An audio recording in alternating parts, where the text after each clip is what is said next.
Yeah, breaking news here. This race has been called for Angie Craig, the incumbent. Looks like she is going to keep her seat. And this is a big win for the Democrats that Angie Craig would keep this very competitive seat. So let's bring in Theo and Catherine on this. Here we are. We didn't know quite what would happen because rematch of 2 years ago, different political scene. And then you have legal marijuana now candidate Paula Overby, who passed away but would still grab some votes on Election Day. So what are your thoughts? Angie Craig was trying to win a House district that changed slightly in redistricting in an environment that was a lot more difficult for Democrats. And she is going to win if those margins hold up. And if we could put them back up on the screen, that'd be great.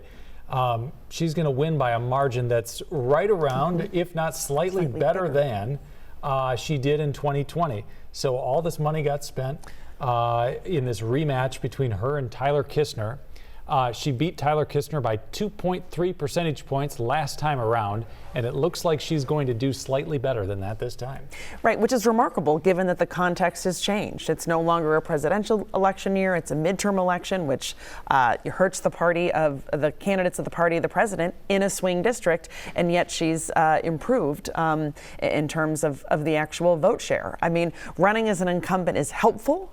Certainly you have name recognition, but with so much money being spent, both candidates were well known to voters with all of those ads. One thing that really, I think, helped her was she was able to take the crime issue off the table because she was police endorsed. Yes. The Minnesota Police Officers Association, the statewide union, endorsed her in this race, and that allowed her to take that issue off. Which was a bad issue for Democrats. But she was able to take it off the table, and maybe that was the differentiating right. point. Well, and she tried to insulate herself from a partisan tide with bipartisan work in Congress, and it paid off with the endorsement and with, I think, probably some swing voters and independents voting for her, even in a Republican year. This is shaping up to be a really good night if you are a Minnesota Democrat.